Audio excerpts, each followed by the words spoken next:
अगर वाकई में जो विश्वास में अगर जिस समुदाय के लिए फैसला लिया गया, अगर उसे भी अंडर कॉन्फिडेंस ले लिया जाता धनंजय गिरी जी, तो शायद आज इस मुद्दे को लेकर जो प्रदर्शन, जो हिंसक झड़प, पुलिस वाले जख्मी हो रहे हैं, राज्य सरकार उसके लिए जिम्मेदार है ही, लेकिन यहाँ पर केंद्र सरकार अगर इस कानून को लेकर आ रही है तो कहीं ना कहीं जिम्मेदारी आपकी भी बनती है उस समुदाय की नाराजगी को दूर भी करना।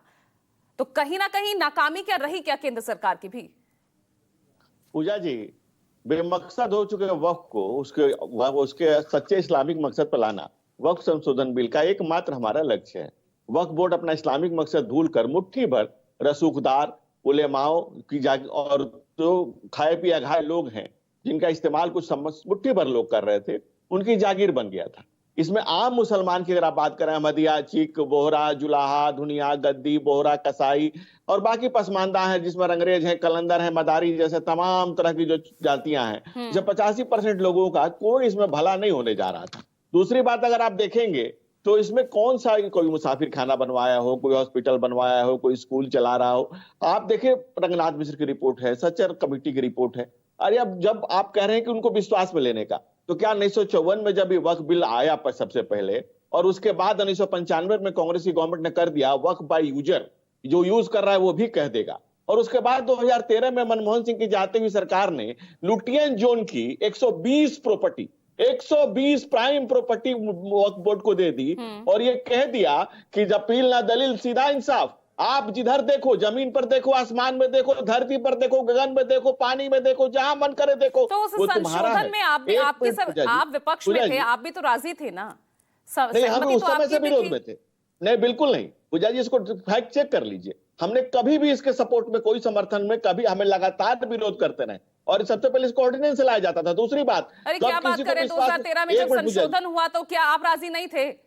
क्या आप बात करें धनंजय गिरी जी? बिल्कुल, आप देखो, इसका डाटा उठा के देख लीजिए, रिकॉर्ड उठा के देख लीजिए। हम किसी भी इस तरह के कानून का, ये चंगेजी कानून से भी खतरनाक कानून है। आप बताइए, केरल के चर्चों पर आप 400 चर्चों जेपी नड्डा ये बात मान चुके हैं संसद में, आप यहाँ कैसे मना कर सकते हैं? और 2013 में जब ये बिल आया था तो मुख्तार अब्बास नकवी, उन्होंने इसके सपोर्ट में हामी भरी थी। भाई आप कैसी बात कर सकते हैं? हम लोग इसके स्वरूप के शुरू से अगेंस्ट रहे हैं कि आप ये कह रहे हैं कि इसके खिलाफ आप कोर्ट नहीं जा सकते। इसके खिलाफ हमारा डे वन से इसके खिलाफ है भाई, बिल्कुल डे वन से इसके खिलाफ। पूरी बात बता रहा हूं मैं आपको। 400 चर्चों ने दावा कर रखा है केरल से कि अब यहां आप चले जाइए गुड़गांव में, यहां पर गुरुद्वारे ने दावा कर रखा है, गुरुद्वारे पर दावा कर रखा है।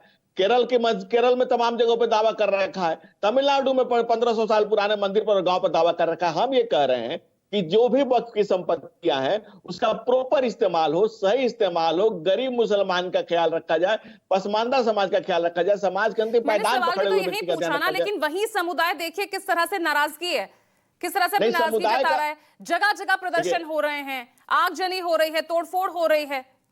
यानी उन्हीं का विश्वास आप नहीं जीत पाए ना इस कानून के जरिए। कानून तो आप ले आए, लेकिन आप दूसरे तरफ देखिए ना, उसी पक्ष में कितने पसमानदा समाज के लोग, कितने ऐसे वर्ग के लोग लगातार टी शर्ट निकाल रहे हैं। आप निजामुद्दीन औलिया में चले जाइए, यहाँ पर वहां पर मोदी जी के नाम का टी शर्ट बांटा जा रहा है कि कितना आप गरीबों के लिए, अंतिम समाज के अंतिम मैदान पर खड़े मुसलमानों के लिए कितना अच्छा काम किया।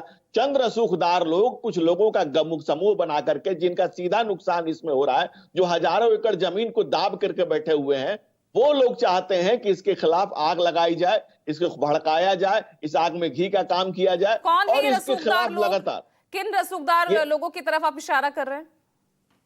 इनकी पहचान होती जाएगी। जो 72 कोर्ट में पिटीशन पड़े हुए हैं, उसमें पक्ष में कौन है, विपक्ष में क्या कौन है और दलीलें क्या दे रहे हैं। और तमाम लोग जो चैनलों पर आकर के बोल रहे हैं, मुफ्ती मोहम्मद मुकर्रम, जो उलेमा, जिन लोगों ने जमीनें रखी हैं, और आप देख लीजिए तमाम गरीब मुसलमान से, आप आम गरीब मुसलमान से पूछिए ना, वो कहता है कि भाई हमारे लिए कोई मुसाफिर खाना कहीं बनाया नहीं, कोई हॉस्पिटल बनाया नहीं, 1 रुपया दिया नहीं जब आप ये कोरोना जैसा महामारी आई थी।